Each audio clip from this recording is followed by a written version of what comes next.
তারা হয়তো জানে এটা অনেক পুরনো ইয়ার্স ক্যালকাটা ইউনিভার্সিটির আন্ডারে পড়ে না, ইংলিশ। তো এখানে বেঙ্গলির কোনো খারাপ অবস্থা, খুবই খারাপ অবস্থা, যাদের তোমরা পেতে পারো।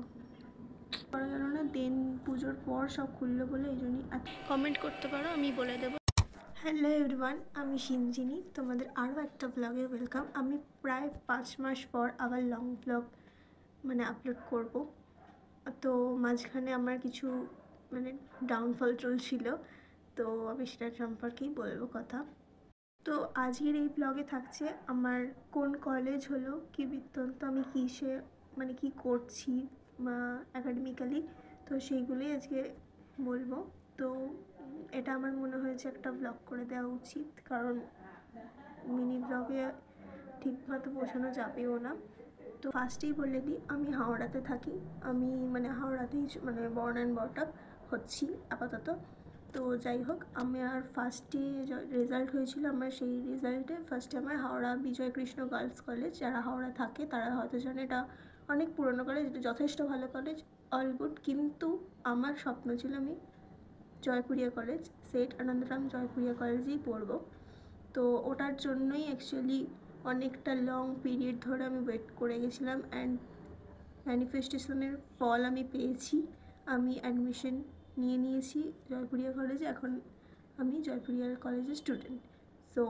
তো আমাকে ফ্যামিলিতে অনেকেই বারণ করেছিল, কি দরকার ছিল যে কলেজে আছিস সে কলেজেই থাক, কিন্তু ওই যে স্বপ্ন তো সবারই থাকে, স্বপ্ন দেখাতে তো কোনো মানে নেই।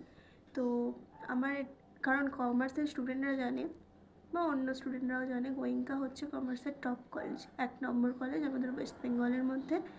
জেভিয়ার্সের কথা আমি বাদ দিচ্ছি, কারণ জেভিয়ার্স ক্যালকাটা ইউনিভার্সিটির আন্ডারে পড়ে না, গোয়েঙ্কা পড়ে। গোয়েঙ্কা সিউর 1 নম্বর কলেজ কমার্সের, দেন আসে জয়পুরিয়া কলেজ সেকেন্ডলি। তো কেন চাইবে না, আমার অ্যাডমিশন, আমার নাম এসে গেছে যখন, আমি কেন ভর্তি হব না সেখানে? তো এই জন্যেই ওয়েটটা করা। আমার এটা অনেক দিনের ইচ্ছা ছিল, ক্লাস 11 থেকেই আমার ইচ্ছা ছিল যে আমি জয়পুরিয়াতে পড়ি বা সামথিং, অ্যান্ড সেটা আমার সাথে হচ্ছে। I am blessed, thank you. আমি এখানে পড়ে রাখি, আমি কোনো আইসিএসসি বা সিবিএসসি বোর্ডের স্টুডেন্ট না, আমি ওয়েস্ট বেঙ্গল বোর্ডেরই স্টুডেন্ট। ছোটোবেলা থেকে আমি বেঙ্গলি মিডিয়ামই পড়েছি, অ্যান্ড 11-12-ও বেঙ্গলি মিডিয়ামই ছিল আমার, বেঙ্গলি ভার্সনে। কিন্তু বিকমে এসে যেহেতু সবাই জানে সবটাই ইংলিশ, তো এখানে বেঙ্গলির কোনো গল্পই নেই, সেই জন্য আমি ইংলিশই নিয়েছি। এই নিয়ে আমি জয়পুরিয়াতে গেছি।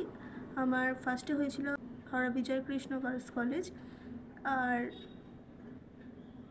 ওখানে অ্যাটমসফিয়ার ঠিকঠাকই ছিল, বাট ওই যে মন লাগেনি, সবারই একটা ইচ্ছা থাকে।